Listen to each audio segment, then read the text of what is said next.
Hello and welcome to Gist of GMAT. So basically, you're here because you've studied for the GMAT.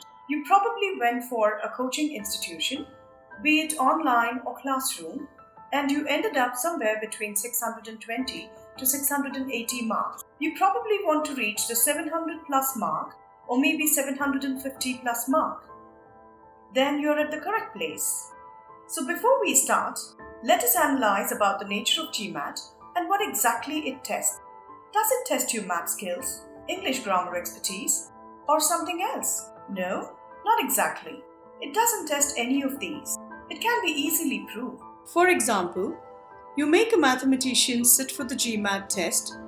Do you think he or she can score a perfect 51 on the quantitative section? You're appearing for the GMAT to get admitted to the top B schools and eventually become managers and leaders in big corporates or maybe entrepreneurs. So, good English and math skills can't be the only criteria to judge your capabilities to become a good leader. GMAT basically tests your sense of logic, presence of mind, your attention to details, your sense of timing, how you cope up with the extreme pressure situations, power of elimination, last but not the least, your decision-making skill. All in all, GMAT tests your overall attitude towards life or towards a particular problem or a series of problems. The test is designed in such a manner that it actually tests all of these in a thorough way. Thus, if you fail to get a good score on the GMAT, you need to change your overall attitude towards the test unless you're very weak with the basic concepts of maths and English. Let's go deep in all the different strategies that are essential for the GMAT other than the basic concepts and formulas of basic English and maths. We will learn all these strategies with proper examples so that to apply them in the real exam environment, it will help you. Your sense of logic, presence of mind. In the recent past, GMAT has switched to logic from concepts. The idea behind this is very simple. Anyone can follow a maths formula or an English grammar rule blindly once he or she understands it.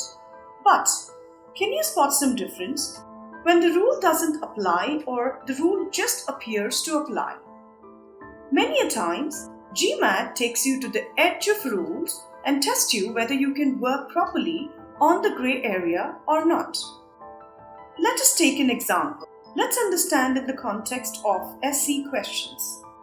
Read these two questions. As a teacher, Philander cleared all the doubts of the students. Like a teacher, Philander cleared all the doubts of the students.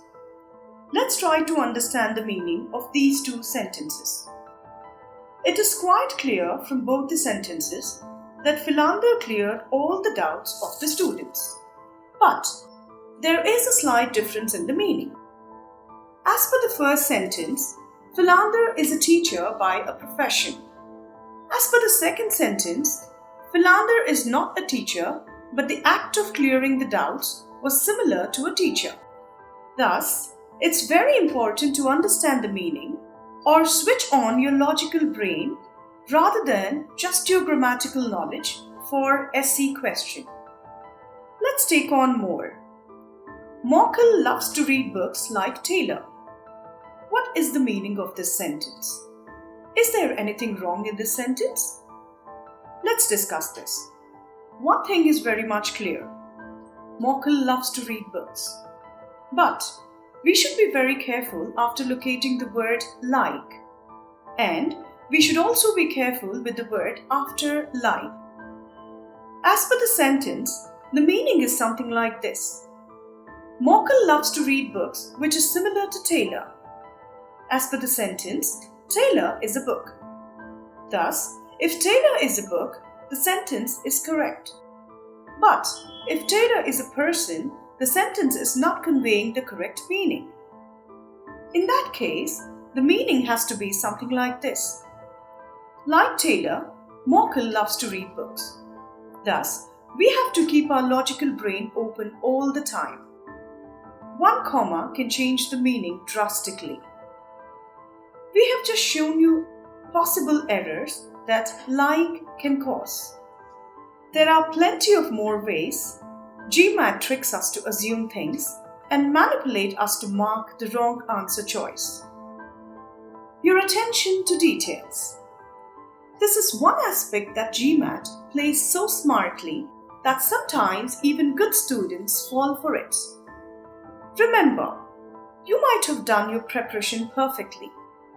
You must have learned how to tackle a coordinate geometry question or maybe a CR assumption questions, and you might be very good at the basic concepts of the same. But sometimes GMAT use certain kind of wordings that will make you ignore certain aspect of the question, and eventually you will mark the wrong answer.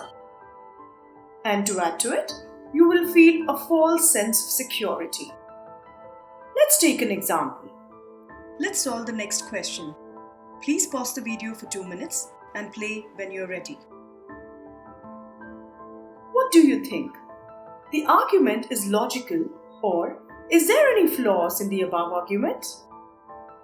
All the motors of XGM steels have been tested by the highest testing and certifying authority of the world. But the argument doesn't talk anything about the output of the test and whether they have been given a positive certificate. They are just being tested, that's all. Thus, the argument is inconclusive. This is a small example, but in the CR section, you're going to face these kind of traps. Be careful. Let's take one quant example. Let's solve the next question. Please pause the video for 2 minutes and play when you're ready. So, welcome back. Hope you enjoyed the question. Let's analyze. As per our experience, the popular answers are A, B, C, and D. Very few people go for E. The next is B. The most popular ones are A, C, and D. Let's check the statement 1. A is equal to B into B plus 1 into B minus 1. Both A and B are integers. We have to judge whether both A is divisible by 6, whether the data is sufficient enough to give that judgment. Divisibility by 6 formula. The number has to be divisible by both 2 and 3. We can also write it as A is equal to B minus 1 into B plus 1. Basically, these are 3 consecutive numbers. Any 3 consecutive numbers are divisible by 3. Take any example 6, 7, 8. 111, 112, 113, 6754, 6755, 6756. And at least one of them has to be even or divisible by 2. Thus, statement 1 is enough. So the answer is A or D.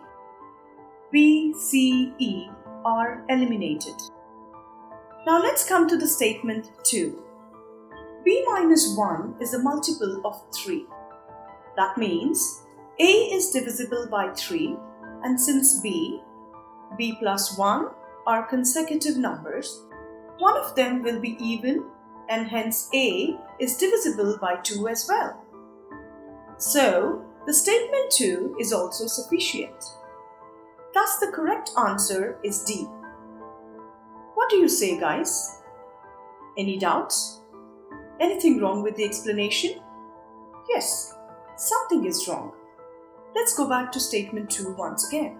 When we are analyzing statement 2, we have to judge any statement whether one or two independent from the other one. That's the very basic rule of DS questions. What's the statement 2? B minus 1 is a multiple of 3. What's the question? Is A is divisible by 6? The answer is we cannot judge. because the data are given for B, the judgment should be made for A. So, it is out of scope. The correct answer is A. This is a classical trap of the GMAT. They have presented you the statement 1 and trick you to consider it while judging the statement 2. Remember the fact that when you are judging statement 2, you will have to forget what statement 1 was. That's how attention to details comes into picture. You have to be careful. DS questions are actually very easy if you don't get tricked by these classic techniques of GMAT. One of the ways to counter these tricks is to read the statement 2, first for all, the DS question, and then read statement 1. In that way, GMAT will not be able to set you up for their tricks. We will see more of DS trick when we will discuss DS in details. For now, let's move on.